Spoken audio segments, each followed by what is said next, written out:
45वां अध्याय श्री कृष्ण बलराम का यज्ञोपवीत और गुरुकुल प्रवेश। श्री सुखदेव जी कहते हैं, परीक्षित, भगवान श्री कृष्ण ने देखा कि माता पिता को मेरे ऐश्वर्य का, मेरी भगवत भाव का ज्ञान हो गया है, परंतु उन्हें ऐसा ज्ञान होना ठीक नहीं। इससे तो ये पुत्र स्नेह का सुख नहीं पा सकेंगे। ऐसा सोचकर उन्होंने उन पर अपनी वह योगमाया फैला दी, जो उनके स्वजनों को मुग्ध रखकर उसकी लीला में सहायक होती है। यदुवंश शिरोमणि भगवान श्री कृष्ण बड़े भाई बलराम जी के साथ अपने माँ बाप के पास जाकर आदर पूर्वक और विनय से झुककर मेरी अम्मा, मेरी पिताजी, इस शब्दों से उन्हें प्रसन्न करते हुए कहने लगे, पिताजी, माताजी, हम आपके पुत्र हैं और आप हमारे लिए सर्वदा उत्कृष्ट रहते हैं। फिर भी आप हमारे वात्सल्य, पौगंड और किशोर अवस्था का सुख हमसे नहीं पा सकते। दुर्दैववश हम लोगों को आपके पास रहने का सौभाग्य ही नहीं मिला। इससे बालकों को माता पिता के घर में रहकर जो लाड़ प्यार का सुख मिलता है वह हमें भी नहीं मिल सका। पिता और माता ही इस शरीर को जन्म देते हैं और इसका लालन पालन करते हैं, तब कहीं जाकर ये शरीर धर्म, अर्थ, काम अथवा मोक्ष की प्राप्ति का साधन बनता है। यदि कोई मनुष्य 100 वर्ष तक जीवन जीकर माता और पिता की सेवा करता रहे, तब भी वह उसके उपकार से ऋण नहीं हो सकता। जो पुत्र सामर्थ्य रहते भी अपने माँ बाप की शरीर और धन से सेवा नहीं करता, उसके मरने पर यमदूत उसे उसके अपने शरीर का मांस खिलाते हैं। जो पुरुष समर्थ होकर भी बूढ़े माता पिता, सती पत्नी, बालक, संतान, गुरु, ब्राह्मण और शरणागत का भरण पोषण नहीं करता, वह जीता हुआ भी मुर्दे के समान ही है। पिताजी, हमारे इतने दिन व्यर्थ ही बीते गए, क्योंकि कंस के भय से सदा उग्र चित्त रहने के कारण हम आपकी सेवा करने में असमर्थ रहे। मेरी माँ और मेरे पिताजी, आप दोनों हमें क्षमा करें। हाय दुष्ट कंस ने आपको इतने कष्ट दिए,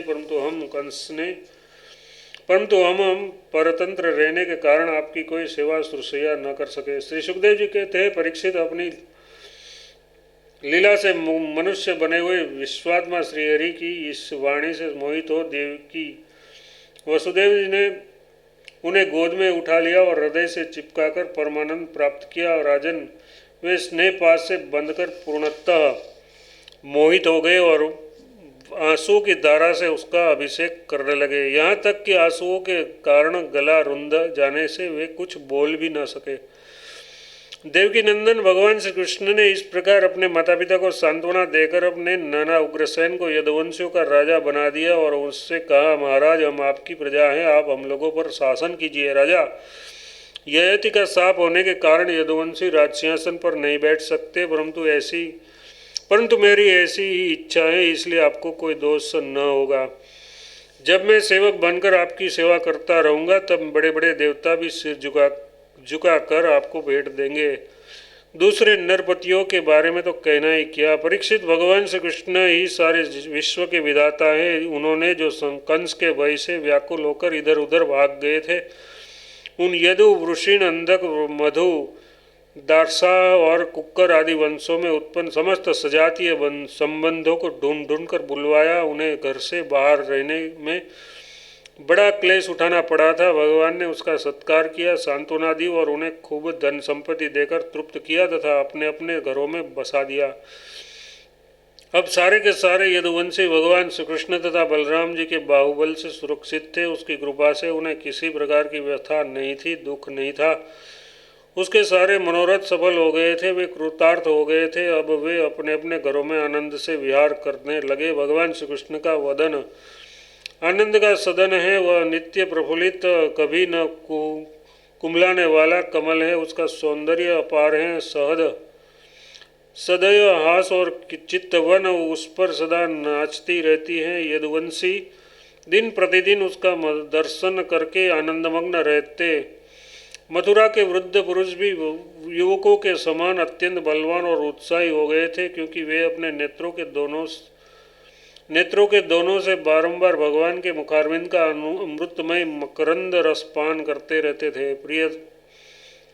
प्रिय परीक्षित, अब देवकी नंदन भगवान श्री कृष्ण और बलराम जी दोनों ही नंद बाबा के पास आए और गले लगाने के बाद उससे कहने लगे, पिताजी, आपने और माँ यशोदा ने बड़े स्नेह और दुलार से हमारा लालन पालन किया है।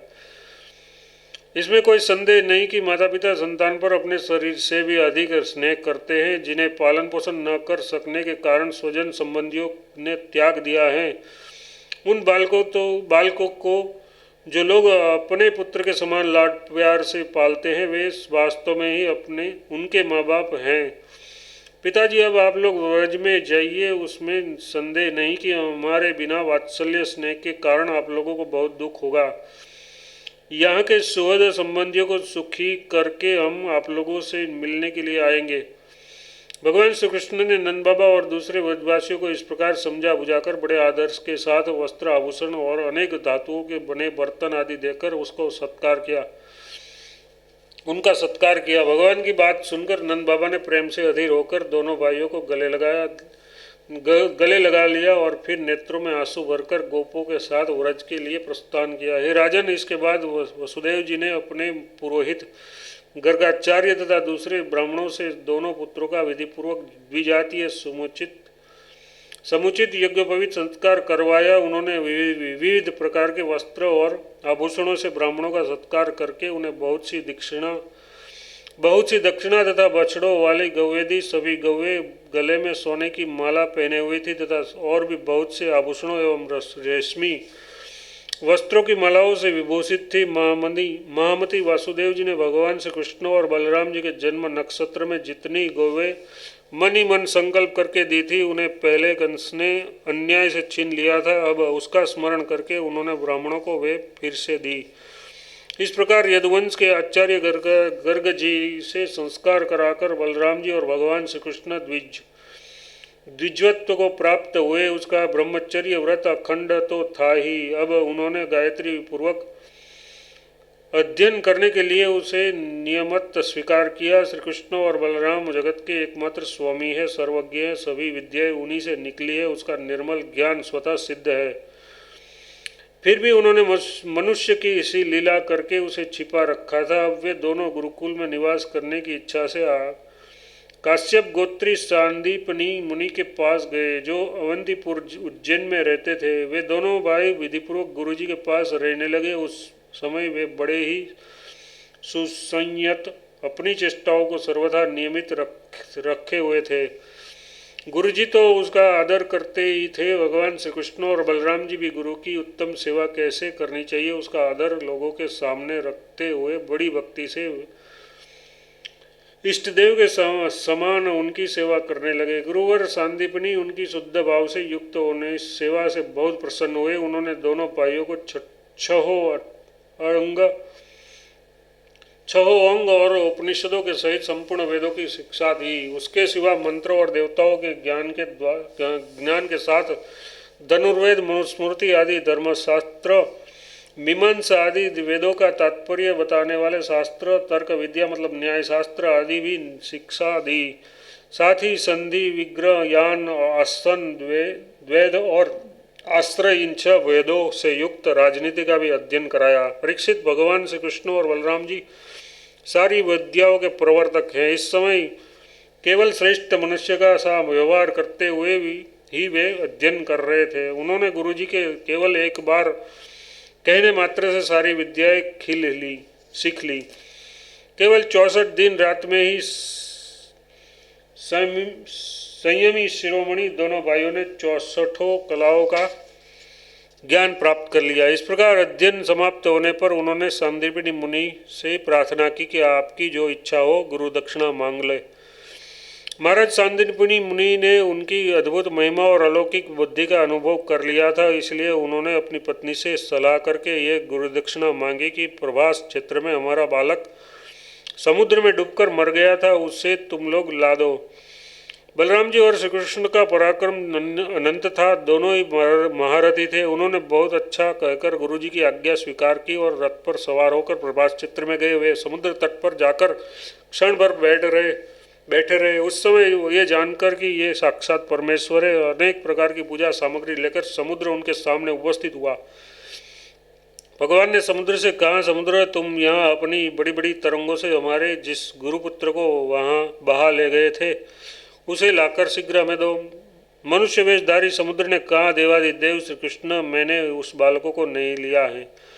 मेरे जल में पंचजन्य नामक एक बड़ा भारी दैत्य जाति का असुर संघ के रूप में रहता है। अवश्य ही उसी ने वह बालक चुरा लिया होगा। समुद्र की बात सुनकर भगवान तुरंत ही जल में जा घुसे और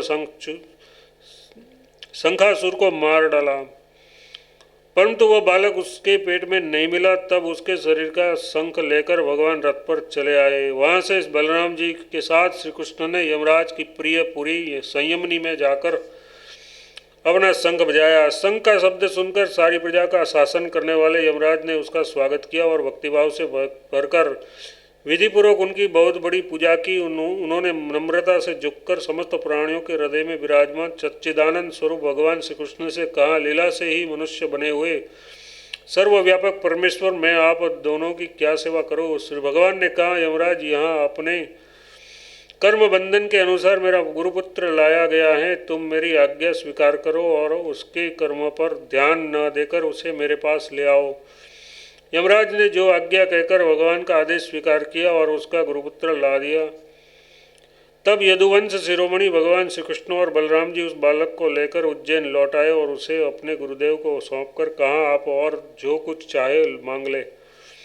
गुरुजी ने कहा, बेटा, तुम दोनों ने भलीभांति गुरु दक्षिणा दी, अब और क्या चाहिए। जो तुम्हारे जैसे पुरुषोत्तम का गुरु है उसका कौन सा मनोरथ अपूर्ण रह सकता है। वीरो, अब तुम दोनों अपने घर जाओ। तुम्हें लोगों को पवित्र करने वाली कीर्ति प्राप्त हो। तुम्हारी पढ़ी हुई विद्या इस लोक और परलोक में सदा नवीन बनी रहे, कभी विस्मृति न हो।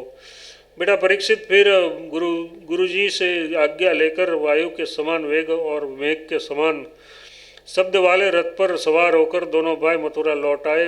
मथुरा की प्रजा बहुत दिनों तक श्री कृष्ण और बलराम जी को न देखने से अत्यंत दुखी हो रही थी। अब उन्हें आया हुआ देख सब के सब परमानंद में मग्न हो गई, मानो खोया हुआ धन मिल गया हो।